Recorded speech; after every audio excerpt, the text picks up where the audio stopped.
கிறிஸ்து இயேசுவுக்குள் மிகவும் அன்பாக நேசிக்கப்பட்ட அன்புக்குரிய சகோதர சகோதரிகளே, நம்முடைய ஆண்டவராக இயேசு கிறிஸ்துவின் நாமத்தினாலே அன்பையும் வாழ்த்துதலையும் தெரிவித்துக் கொள்கின்றோம். விசேஷ விதமாக வேதாகம பொக்கிஷ சாலையிலிருந்து இன்றைக்கு நாம் பார்க்கக்கூடிய ஒரு சின்ன பாடத்தினுடைய தலைப்பு என்னென்னு சொல்லி கவனிக்கும் பொழுது, கிழக்கிலே மின்னல் அப்படின்ற தலைப்பில் ஆச்சரியமான ஆழமான உண்மைகளை 10 நிமிடங்களில் நம்ம தெரிஞ்சுக்கிறதுக்கு முயற்சி செய்ய போகிறோம். சரிங்களா? அப்போ இதுக்கு ஆதாரமாக எடுத்துக்கொண்ட வசனம் எங்கே இருக்குன்னு சொல்லி கவனிக்கும் பொழுது, மத்தேயில 24ஆம் அதிகாரத்தில் 27ஆம் வசனம் வாசிக்கும் பொழுது, மின்னல் கிழக்கிலிருந்து தோன்றி மேற்கு வரைக்கும் பிரகாசிக்கிறது போல மனுஷகுமாரனுடைய வருகையும் இருக்கும் அப்படின்னு சொல்லி நம்முடைய ஆண்டவர் இந்த வசனங்களை சொல்லி கொடுத்தார். அன்புக்குரிய சகோதர சகோதரிகளே, நல்லா கவனிங்க. சின்ன வசனம் தான், பட் ரொம்ப ஆழமான ஆச்சரியமான சத்தியம் உள்ளடங்கியிருக்குது. அதனால் நல்ல நிதானமாக கவனிச்சுட்டு வாங்க.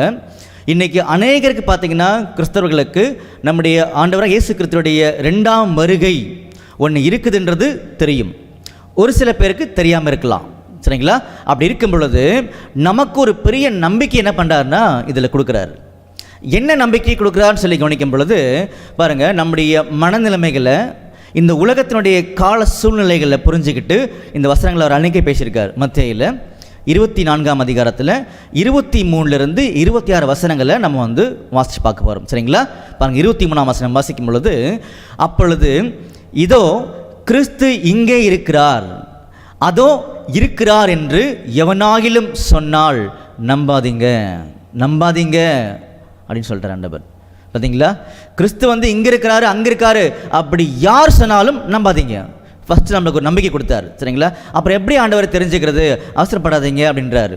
அடுத்தது 24ஆம் வசனம் வாசிக்கும் பொழுது, ஏன் தெரியாமல் நான் அப்படி சொன்னேன், அநேக கள்ள கிறிஸ்துக்களும் கள்ள தீர்க்கதரிசிகளும் எழும்பி கூடுமானால் தெரிந்து கொள்ளப்பட்டவர்களையும் வஞ்சிக்கத்தக்கதாக பெரிய அடையாளங்களையும் அற்புதங்களையும் செய்வார்கள். அதனால தான் சொன்னேன், யாராவது சொன்னால் நம்பிடாதீங்க அப்படின்னு சொல்லி சொல்கிறார் ஆண்டவர்.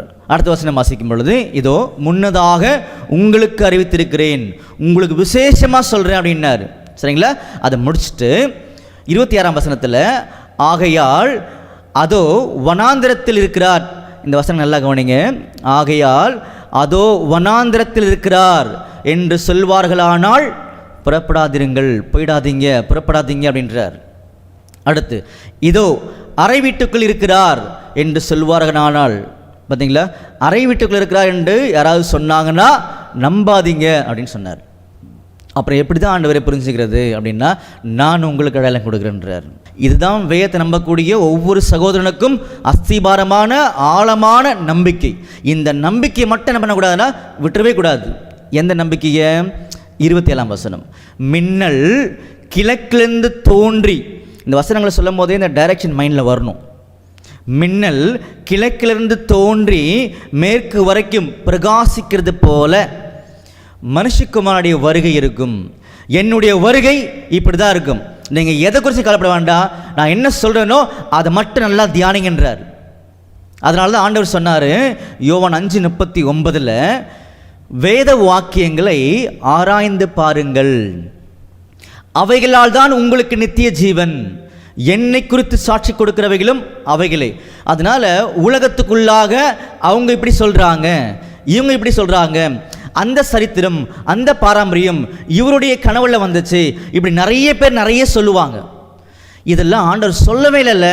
நீங்களும் வசனம் படிச்சிங்க இல்லையா? அதனால் அதெல்லாம் நீங்கள் ஒதுக்கி வச்சுருங்க. நம்ம யாரையும் தப்புன்னு சொல்லக்கூடாது, ஆனால் அதெல்லாம் வேண்டான்னு சொல்லிட்டார் ஆண்டவர். அப்புறம் எப்படி ஆண்டவரை கண்டுபிடிக்கிறதுன்னு கேட்கும் பொழுது தான் 27ஆம் வசனத்தை கரெக்டாக சொல்லிட்டார் நம்மக்கிட்ட. இதுதான் அடையாளம். அப்போது நம்முடைய ஆண்டவராக இயேசு கிறிஸ்துவுடைய 2ஆம் வருகையை நாம் புரிந்து கொள்வதற்கு நிறைய அஸ்திபாரம், ஆணித்தரமான சத்தியங்கள் இருக்கும் பொழுது அதில் ஒரு வசனம் தான் இந்த 27ஆம் வசனம். சரிங்களா? அப்போ இதை ஒன்று புரிஞ்சிக்கும் பொழுது இதே மாதிரி நிறைய வசனங்களை நம்மளால் புரிந்து கொள்ள முடியுன்ற நம்பிக்கையும் ஆண்டவர் கொடுப்பார். அந்த வசனத்துக்குள்ள நம்ம கடந்து போகலாமா? பாருங்கள், நல்லா இந்த வசனத்தை மைண்டில் வாங்கிக்கணும். முதல்ல, மின்னல் கிழக்கிலிருந்து தோன்றி மேற்கு வரைக்கும் பிரகாசிக்கிறது போல மனுஷகுமாரனுடைய வருகை, இதான் நமக்கு வேணும் இல்லையா? என்னுடைய ஆண்டவர், உலகத்தின் இரட்சகர், மீட்பர், 2ஆம் வருகை, அவருடைய வருகை எனக்கு தெரியணும்ல அப்படின்னா ஆண்டவரே சொல்ல, நம்பிக்கையாக இருப்பா, நான் உனக்கு வசனம் கொடுத்துருக்குறேன், அப்படின்னு நம்மகிட்ட சொல்கிறார். இதை மட்டும் கவனிங்க, இதை தியானிங்க, நீங்கள் புரிஞ்சுப்பீங்கன்னு சொல்லி காமிச்சார். என்ன ஆண்டவரே புரிஞ்சுக்கிறது அப்படின்னு கேட்டிங்கன்னா வசனத்தை நல்லா கவனிங்கன்றார். கவனிக்கும்போது பார்த்தீங்கன்னா இங்கே மின்னல் போடப்பட்டிருக்குது அப்படின்னு சொல்லி நம்ம எடுக்கிறோம். ஆனால் இந்த மின்னலுடைய ஒரு கிரேக்க பதம், சரிங்களா, கிரீக் வேர்டு வந்து என்ன எழுதியிருக்காங்கன்னு சொல்லி கவனிக்கும் பொழுது ஆஸ்ட்ரேப், பாருங்கள், ASTRAPE, ஆஸ்ட்ரேப் சொல்லக்கூடிய ஒரு கிரீக் வார்த்தையை எழுதியிருக்காங்க. என்ன அர்த்தம் சொல்லி கவனிக்கும் பொழுது லைட்னிங். அப்போது இந்த மின்னல் சொல்லக்கூடிய வார்த்தைக்கு கிரேக்க வார்த்தை என்னன்னு சொல்லி கவனிக்கும் பொழுது ஆஸ்ட்ரேப். அது இங்கிலீஷில் வரும்பொழுது அதோடைய பொருள் வந்து லைட்னிங், சரிங்களா. தமிழில் வரும்பொழுது மின்னல், அவ்வளோதான். பிக்சர் பார்த்தாவே உங்களுக்கு கிளியராக புரிஞ்சிடும், சரிங்களா, மின்னல். அப்போ இந்த மின்னல் கிழக்கிலிருந்து தோன்றி மேற்கு வரைக்கும் பிரகாசிக்கிறது போல, இதுதான் அடையாளம். இந்த அடையாளத்தை புரிஞ்சுக்கோங்க. என்னுடைய வருகையை, அதாவது ஆண்டு சொல்றார், மனுஷகுமாரனுடைய வருகையை நீங்கள் தெளிவாக புரிந்து கொள்வீர்கள். காரணம் என்ன? நீங்கள் அவராலே பெற்ற அபிஷேகம் உங்களில் நிலைத்திருக்கிறது, ஒருவனும் உங்களுக்கு போதிக்க வேண்டியதில்லை. அப்போ வசனத்தை கவனிக்கிறோம், வசனத்தை புரிஞ்சுக்கிறோம், என் ஆண்டவருக்காக, நம்முடைய ஆண்டவருக்காக வாழ்க்கையை அர்ப்பணிக்கிறோம், நம்ம அப்படியே போகிறோம். தான் பிளான் இல்லையா? அப்போ அந்த மேலே சொல்லப்பட்ட அந்த லைன் ரொம்ப முக்கியமான லைனாக நம்மகிட்ட தெரியுது. ஆனாலும் புரியலையே ஆண்டவரே அப்படின்னு சொல்லும்போது, இல்லை உங்களுக்கு புரியும்னு சொல்லி ஆண்டவர் சொல்கிறார். எப்படி ஆண்டவர்னு சொல்லும்போது அடுத்த ஒரு நம்பிக்கை கொடுக்குறார். இந்த மின்னல் சொல்லக்கூடிய வார்த்தை, ஆஸ்ட்ரேப் சொல்லக்கூடிய வார்த்தை பொருள் வந்து லைட்னிங், தமிழ் வரும்போது மின்னல் இல்லையா? இந்த வார்த்தை நம்முடைய புதிய ஏற்பாட்டு காலத்தில் வேதாந்தத்துக்குள்ளாக 9 இடங்களில் அது வந்திருக்குது, சரிங்களா. அது எங்கெங்கன்னு மட்டும் இந்த சார்ட்டில் நம்ம வாசிக்கலாம், நீங்கள் அதை படித்து பாருங்கள், உங்களுக்கு புரியும். மத்தேயில 24:27, மத்தேயில 28ஆம் அதிகாரம் 3ஆம் வசனம், லூக்கால 10ஆம் அதிகாரம் 18ஆம் வசனம், லூக்கா 11:36, லூக்கா 17:24, வெளிப்படுத்தின விசேஷத்தில் 4:5, 8:5, வெளிப்படுத்தின விசேஷத்தில் 11ஆம் அதிகாரம் 19ஆம் வசனம், வெளிப்படுத்தின விசேஷத்தில் 16ஆம் அதிகாரம் 18ஆம் வசனம். இந்த எல்லா இடங்களிலுமே இந்த ஆஸ்ட்ரேப் என்ற வார்த்தை எழுதியிருக்கிறாங்க. அந்த வார்த்தையை நீங்கள் கூர்ந்து கவனிக்க ஆரம்பிச்சிங்கன்னா அது அந்த மின்னலை பற்றி, அதாவது லைட்னிங், அதை பற்றி கிளியராக நம்மளுக்கு வந்து விளக்கி காமிக்கும், சரிங்களா. இப்போ கொஞ்சம் மைண்டுக்குள்ளே நம்ம கொண்டு போகலாம் அந்த வசனத்தை. மின்னல் கிழக்கிலிருந்து தோன்றி, அப்போது மின்னலுக்கு வந்து டைரக்ஷனே கிடையாது, அது எங்கேருந்து வேணாலும் தோன்றும் இல்லையா. ஆனால் ஆண்டவர் சொல்லக்கூடிய அந்த திட்டத்தினுடைய நோக்கம் ரொம்ப முக்கியம் இந்த இடத்துல.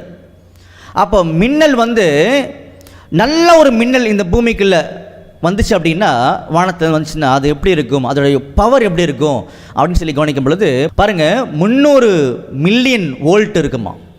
ஒரு நல்ல மின்னல் வந்துச்சுன்னா அது எவ்வளோ பவர் பார்த்தீங்களா, எவ்வளோ எனர்ஜி பார்த்தீங்களா. சாதாரணமாக பாருங்கள், கம்பேர் பண்ணி பார்க்கும்போது உங்களுக்கு புரியும். நம்ம வீட்டில் வந்து யூஸ் பண்ணக்கூடிய அந்த கரண்ட்டோடைய வந்து அந்த அளவுகள் பார்க்கும் பொழுது 120 வோல்ட் தான் நம்ம யூஸ் பண்ணுறோம். ஆனால் இந்த நல்ல ஒரு மின்னல் ஸ்ட்ராங்காக வரும் பொழுது 300 மில்லியன் வோல்ட்டை வந்து டெபாசிட் பண்ணும், எனர்ஜியை ப்ரொடியூஸ் பண்ணுமா. யோசிச்சு பாருங்கள், புரியுதுங்களா. 300 மில்லியன் வந்து வோல்ட்டு கரண்ட் எனர்ஜி வெளியே வருதுன்னா என்ன மாதிரி இருக்கும். அதனால தான் மின்னல் எவ்வளோ தூரத்தில் இருந்தால் கூட அந்த லைட்டிங் ஃப்ளாஷிங் பார்த்தீங்களா, கரெக்டாக நம்மளால் புரிஞ்சிக்க முடியுது. அந்த மாதிரி மனுஷகுமாரனுடைய வருகை இருக்கும். என்ன சொல்ல வரீங்க ஆண்டவரே, கவலைப்படாதீங்கன்றார், புரிஞ்சுங்களா. என்ன கவலைப்படாதீங்க ஆண்டவரேன்னு சொல்லும் பொழுது, இந்த மின்னல் வந்து எவ்வளோ எனர்ஜியை வந்து, அதாவது ஆற்றலில் வந்து இந்த பூமிக்குள்ளாக காமிக்குதோ, கொண்டு வருதோ, அந்த மாதிரி மனுஷகுமாரன் வந்துட்டார் அப்படின்னா இந்த பூமியில் சத்திய ஒளி அதிகமாக இருக்கும். இந்த பூமி ஃபுல்லா எப்படி ஆண்டவரே, மின்னல் கிழக்கிலிருந்து தோன்றி மேற்கு வரைக்கும் பிரகாசிக்கிறது போல சொல்லப்பட்டது இல்லையா. அப்போ இந்த கிழக்கும் மேற்கும் நமக்கு ஒரு டைரக்ஷனை, அடையாளங்களை கொடுக்குது. எந்த மாதிரி சொல்லி கவனிக்கும் பொழுது உதாரணமாக ஒரு வசனம் படிக்கலாம் பாருங்க. மத்தேயில 8ஆம் அதிகாரத்தில் 11ஆம் வசனம் வாசிக்கும் பொழுது, அநேகர் கிழக்கிலும் மேற்கிலும் இருந்து வந்து பரலோக ராஜ்யத்தில் ஆபிரகாம், ஈசாக்கு, யாக்கோபு அவங்க கூட பந்திருப்பாங்க. அப்போ நல்லா யோசிச்சு பாருங்க, பரலோக ராஜ்யத்தில் கிழக்கிலும் மேற்கிலும் இருந்து மட்டும்தான் வருவாங்களா? அப்போ மற்ற டைரக்ஷன் வரமாட்டாங்களா? அப்படி கிடையாது. அப்போ சொல்லக்கூடிய பொருள் என்னன்னு சொல்லி கவனிக்கும் பொழுது, பூமியின் ஒரு முனை தொடங்கி மறுமுனை வரைக்கும் எல்லாருமே ஆசிர்வதிக்கப்படுவாங்கன்னு சொல்ல வராரு. அந்த மாதிரி இந்த மின்னல் கிழக்கிலிருந்து தோன்றி மேற்கு வரைக்கும் பிரகாசிக்கிறது போலன்னா, அந்த மின்னல் வரும் பொழுது அதிகமான எனர்ஜியை அந்த பூமி ஃபுல்லாக நிரப்பிட்டு போகுது இல்லையா? அந்த மாதிரி தான் நம்முடைய ஆண்டவராக இயேசு கிறிஸ்துவோட 2ஆம் வருகை வந்திருக்கும் பொழுது இந்த பூமி ஃபுல்லா சத்திய ஒளியை அதிகமாக வெளிப்படுத்துவார், கொண்டு வருவார், இந்த பூமியில் டெபாசிட் பண்ணுவார், ஒரு முனை தொடங்கி மறுமுனை வரைக்கும் சொல்லி காமிக்கார். அதனால தான் ரொம்ப அருமையான ஒரு வசனத்தை லூக்கால 12ஆம் அதிகாரத்தில் 37ஆம் வசனத்தில் நாம் புரியும்படியாக சொல்லி கொடுத்தார். நல்லா கவனிங்க இந்த வசனத்தை. எஜமான் வரும்பொழுது விழித்திருக்கிறவர்களாக காணப்படுகிற ஊழியக்காரர்கள் பாக்கியவான்கள். ஏன் ஆண்டவர் அப்படி சொன்னீங்க? ஏன் அப்படி சொன்னா, அவர் யாரு? நம்முடைய ஆண்டவராக இயேசு கிறிஸ்து. அவர் அறை கட்டி கொண்டு அவர்களை பந்தி இருக்க செய்து. ஏன் ஆண்டவரை பந்தி இருக்க செய்யணும்? உணவு கொடுப்போம்பான்றார். பார்த்தீங்களா? உணவு கொடுக்குறார் அப்படின்னு என்ன அர்த்தம் சொல்லி கவனிக்கும் பொழுது, இந்த மின்னல் வந்து லைட்டிங், அந்த ஒளியை டெபாசிட் பண்ணிச்சு இல்லையா? அந்த மாதிரி நம்முடைய ஆண்டவர் 2ஆம் வருகையில் வந்துட்டார் அப்படின்னு சொன்னாங்க. அப்படின்னா இந்த பூமியில் அதிகமான சத்திய ஒளி இருக்குமா, அதிகமான சத்தியத்தினுடைய வெளிச்சம் இருக்கும், அநேகர் புரிந்து கொள்வார்கள் அப்படின்னு சொல்லி இதுதான் அடையாளம், வேற அடையாளமே இல்லை என்றதை ஆண்டவர் தெரியப்படுத்தி காமிக்கிறார். அப்போ இதே மாதிரி அநேக அடையாளங்களும் கொடுக்கப்பட்டிருக்கிறது, மறந்துடக்கூடாது. புரிஞ்சுங்களா? அன்புக்குரிய சகோதர சகோதரிகளே, இன்னைக்கு நம்ம பார்த்த பாடத்தினுடைய தலைப்பு வந்து கிழக்கிலே மின்னல் அப்படின்னு சொல்லி பார்த்தோம். அப்போ என்ன அர்த்தம் சொல்லி கவனிக்கும் பொழுது, மின்னல் கிழக்கிலிருந்து தோன்றி மேற்கு வரைக்கும் பிரகாசிக்கிறது போல மனுஷகுமாரனுடைய வருகை இருக்குன்னு சொல்லி காமிச்சார் இல்லையா? அப்போ மின்னல் என்பது லைட்னிங். அப்போது இந்த ஒளி ஆற்றலை வந்து மின்னல் எவ்வளோ அதிகமாக வெளிப்படுத்தி காமிக்குதோ அந்த மாதிரி நம்முடைய ஆண்டவர் வந்துட்டார் அப்படின்னா அதிகமான சத்திய ஒளியை இந்த பூமியில் கொடுத்துருப்பாரு. அநேக சத்தியத்தின் அறிவினால் நிரப்பப்பட்டிருப்பார்கள். எப்படின்னா ஒரு முனை தொடங்கி மறுமுனை வரைக்கும் எல்லாருமே இல்லையா?